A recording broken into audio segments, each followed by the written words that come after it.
To only study educational channel. हम लोग BPSC के क्वेश्चन को कुछ देखते हैं इस साल जो 70th बीपीएससी में पूछा गया है। तो पहला क्वेश्चन का है डाल्टन के परमाणु सिद्धांत के सफलतापूर्वक व्याख्या। तो इसका आंसर होगा सी। दूसरा क्वेश्चन निम्नलिखित में कौन सा टेक्नोपोलिस है। तो इसका करेक्ट आंसर होगा बी। जबकि बहुत सारे यूट्यूब चैनल और एजुकेशनल टीचर बता रहे हैं कि सिलिकॉन वैली है। नहीं, ये सिलिकॉन वैली नहीं है। ये सिलिकॉन वैली केवल सॉफ्टवेयर के लिए है, जहाँ पर सॉफ्टवेयर डेवलपर का बहुत सारे कंपनी हैं। तो टेक्नोपोलिस इसको नहीं बोला जाता है। जिसमें टेक्नोपोलिस वो होता है जिसमें बहुत सारे कंपनीज टेक्निकल बैकग्राउंड से आते हैं और उस पर वर्क करते हैं, चाहे हार्डवेयर हो और या सॉफ्टवेयर हो। तो इसमें सबसे ऊपर आता है लंदन। तो इसलिए लंदन हमारा करेक्ट आंसर होगा। और नेक्स्ट क्वेश्चन है हमारा निम्नलिखित में कौन सा अम्ल पेट में स्रावित होता है। तो इसका करेक्ट आंसर है हाइड्रोक्लोरिक अम्ल। फोर्थ क्वेश्चन है निम्नलिखित में किस शासक ने हर्ष के समय असम पर शासन किया था। तो इसका आंसर है भास्कर वर्मन। फिफ्थ क्वेश्चन समुद्र तल के केबल आधारित चेन्नई अंडमान और निकोबार परियोजना का उद्घाटन और राष्ट्र को समर्पण प्रधानमंत्री मोदी ने 10 अगस्त 2020 को किया था। दूरी मापने का यंत्र ओडोमीटर कहलाता है। 104वें संविधान संशोधन द्वारा एंग्लो इंडियन समुदाय को 2 आरक्षित सीटों को समाप्त कर दिया गया था। इसमें SC ST के जो आते हैं उन लोगों को 10 वर्ष के लिए रिजर्वेशन लोकसभा में बढ़ा दिया गया था। नेक्स्ट क्वेश्चन हमारा मैथ का। तो इसका करेक्ट आंसर होगा 22। इसका इस तरह से देख सकते हैं 15, 16, 31, 20 से 10 31, 10, 10, 20, 13 और 7 20, 15 और 11 36 और इसमें 22 जोड़ देंगे तो 36 हो जाएगा। तो इसलिए करेक्ट आंसर हमारा 22 है। 9 क्वेश्चन है प्राकृतिक यानी कृत्रिम बंदरगाह कौन सा है। तो हमारा चेन्नई इसका करेक्ट आंसर है। 10th क्वेश्चन है, इसका आंसर हमको हमारे हिसाब से बी होना चाहिए। इसमें केवल चाइना और रशिया ने इसका अनुमोदन नहीं किया था, बाकी सभी कंट्री ने लगभग किया था, US और UK और फ्रांस ने। तो इसमें संयुक्त राष्ट्र सुरक्षा परिषद के सदस्य के बारे में बोला तो इसमें केवल 5 ही कंट्री आते हैं सिक्योरिटी काउंसिल में। तो उसमें से मैक्सिमम को हमारा लग रहा है कि 2 ही आंसर होना चाहिए हमारा, अन्यथा ये डिस्प्यूटेड क्वेश्चन हो सकता है। तो ये एक तरह से इसको डिस्प्यूटेड में मान लेते हैं, पहला D1। नेक्स्ट क्वेश्चन है 2024 के केंद्रीय बजट में आत्मनिर्भरता के लक्ष्य के तहत किस तेल बीज के शामिल नहीं किए गए थे। तो ये नारियल है। इसका प्रधानमंत्री कुवैत होगा।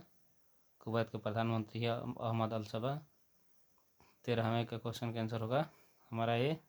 इसे एक ही क्वेश्चन मैच करते हैं तो हमारा आंसर आ जाता है। देखते हैं, ये है पेशवा को बोलते हैं प्रधानमंत्री मराठा साम्राज्य में। तो B का 1 देखेंगे तो केवल B का 1 एक ही में है। 4वें का क्वेश्चन का है डी आंसर। 15वें का है विकिरण उसको बोलते हैं जो इनडायरेक्ट सोलर एनर्जी से रिसीव होता है एनर्जी रेडिएशन, उसको बोलते हैं इनकमिंग सोलर रेडिएशन, जिसको इनसोलार भी बोला जाता है। तो ये है हमारा करेक्ट आंसर। और नेक्स्ट क्वेश्चन है लावा के ठंडा होने और ठोस होने की कौन सा चट्टान बनता है। तो इग्नियस चट्टान यानी आग्नेय चट्टान हिंदी में बोलेंगे। नेक्स्ट क्वेश्चन है 18वीं लोकसभा का मोदी सरकार में केंद्रीय कपड़ा मंत्री कौन है। तो गिरिराज सिंह हैं हमारे बिहार के मंत्री, और ये जो बेगूसराय से MP हैं। चीन, मंगोलिया, जापान में मैक्सिमम लोग मैंग्लोवाइड कैटेगरी के आते हैं प्रजाति में। एथनिक ग्रुप उनका मैंग्लोवाइड है। 21वां क्वेश्चन है उस निर्वाचन क्षेत्र का नाम बताइए जहां से उड़ीसा के नए मुख्यमंत्री मोहन चरण का है। तो कोइंझार है। चचनामा का फारसी अनुवाद मोहम्मद अली बिन अबू बकर कुफी ने किया था, इसी ने लिखा भी था इसी को। इसका क्वेश्चन का आंसर 22 का किसानों के वित्तीय सामना करने वाले को सहजानंद सरस्वती कौन सा प्रकाशित किए थे। तो इसका मोस्ट अप्रोप्रिएट आंसर होगा निर्बल सेवक, अन्यथा ये डिस्प्यूटेड क्वेश्चन हो जाएगा। 20 का आंसर है A। 23 का है, 23 का नहीं बनाए हैं तो इसके बाद में मिलाते हैं। एक क्वेश्चन लेफ्ट हो गया है। 24 निम्नलिखित में कौन सा लोहे का अयस्क है? तो इसमें लिम्नोटाइट है। फराजी आंदोलन के संस्थापक कौन थे? तो हाजी शरीयतुल्लाह। इसके संस्थापकों में नहीं, लेकिन इसके प्रमुख नेता में से एक थे दुदू मियाँ। यहाँ पर संस्थापक पूछा, इसलिए इसका करेक्ट आंसर होगा हाजी शरीयतुल्लाह। हमास के शीर्ष नेता इस्माइल हानिया को ईरान में मारा गया था। इजराइल ने मारा था इनको। कृषि के रेटिंग के अनुसार 100 से 120 लाख करोड़ 2030 तक कॉर्पोरेट बॉन्ड के लिए दिया गया है। बढ़ाने का उम्मीद है वहाँ तक। और ये हमारा 28वां क्वेश्चन है, जो पहाड़ों को पूर्व से पश्चिम के क्रम में सजाना है। तो इसका करेक्ट आंसर है डी। 29 का करेक्ट आंसर है सी। इसमें से केवल एक का मैच करके देख सकते हैं, तो हमारा हो सकता है बी का 1, जिसमें बी का 1 में केवल एक ही है। डी इसका आंसर है स्वीडन। 200 वर्षों को तटस्थ रहने के बाद 2024 में आधिकारिक रूप से नाटो में शामिल हुआ था। इसमें फिनलैंड भी शामिल हुआ था, लेकिन ये फिनलैंड 2023 में शामिल हुआ था। तो इसलिए ये थोड़ा सा डिफ़िकल्ट लेवल में क्वेश्चन आ जाएगा, क्योंकि ये इसमें डेट दे दिया है। नेक्स्ट क्वेश्चन चलते हैं। 31 है, उर्वरक किस घटक का उपयोग शीघ्र विकास को प्रोत्साहित करने के लिए किया जाता है? तो इसका मोस्ट अप्रोप्रिएट माने तो हमारे हिसाब से नाइट्रोजन होगा। बाकी लोगों के अनुसार पता नहीं क्या क्या बता रहे हैं। तो NPK में हम लोग जब भी पढ़ते हैं नाइट्रोजन, फास्फोरस और पोटासियम, तो मैक्सिमम परसेंटेज ऑफ यूज करते हैं जब नाइट्रोजन का, तो इसमें प्रोडक्शन ज़्यादा होती है, ग्रोथ उसका ज़्यादा होता है प्लांट्स का। मलिक कफूर का हजारी दिनार कहा जाता है, ये इसको किसने खरीदा था? तो इसको अलाउद्दीन खिलजी ने खरीदा था और नुसरत खान से खरीदा था। 33 क्वेश्चन का आंसर है 1982 बिहार राज्य के जल विद्युत शक्ति निगम का स्थापना हुआ था। New lamps for the old, इसका लेखक थे अरविंदो घोष। 35 का आंसर है अंतर्राष्ट्रीय ओलंपिक दिवस 2024 में, जो हर वर्ष 23 जून को मनाया जाता है। इसका करेक्ट आंसर होगा डी। नेक्स्ट क्वेश्चन है भारतीय राष्ट्रीय कांग्रेस का 1912 का अधिवेशन, जो हमारा बांकीपुर पटना में हुआ था, उसका अध्यक्ष आर एन मधोलकर थे। अब इस क्वेश्चन मैथ का है 37, तो इसका करेक्ट आंसर है -38। आर्थिक सर्वेक्षण का एक डायरेक्ट स्ट्रेट फॉरवर्ड क्वेश्चन है, तो इसका आंसर है ये 39 में देखेंगे तो डॉल्फिन अनुसंधान केंद्र पटना में है, ये सभी को पता है। इस तरह का क्वेश्चन को गलती नहीं होना चाहिए, नहीं तो आप एग्ज़ाम से बाहर हैं। 40 का आंसर है सी। सोडा अम्ल का अग्निशामक का घटक के रूप में इस्तेमाल होता है। सल्फ्यूरिक अम्ल बाइकार्बोनेट का सॉल्यूशन का। 41 क्वेश्चन का है जीवाणु बीमारी को पलिया ज्वर कहा जाता है, इसको एंथ्रेरेक्स बोलते हैं।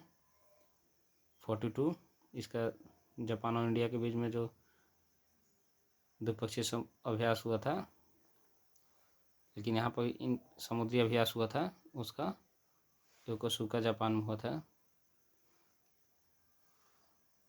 43 का आंसर होगा 1897।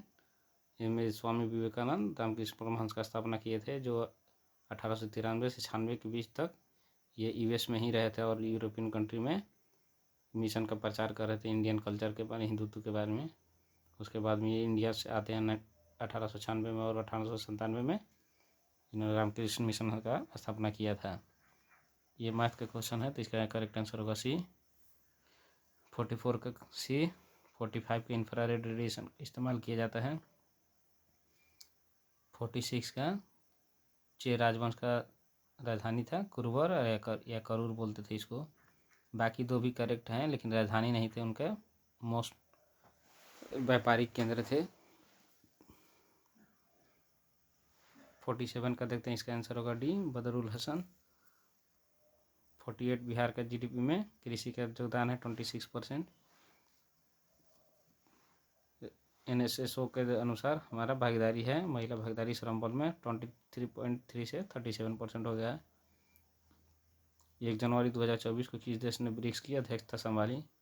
तो इसका आंसर करेक्ट आंसर होगा रूस। इसका कजान शहर में हुआ था, जिसमें मोदी जी भाग लेने रसिया गए हुए थे।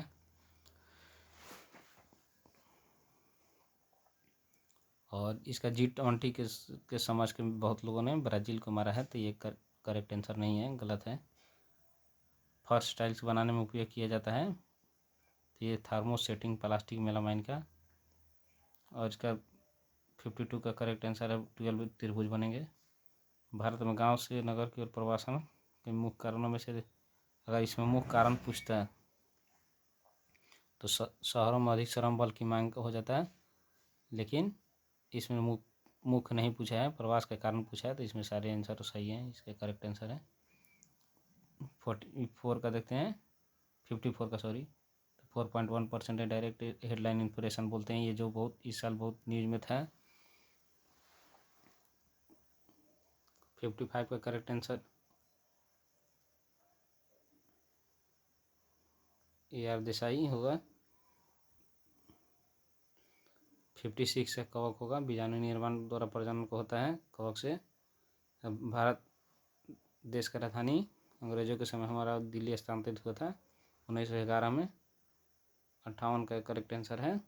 श्रीनगर और लेह को जोड़ती है जो जिला सुरंग। 59 का सही आंसर है R अश्विन और S मोंगा, जिसने ये बुक लिखी थी।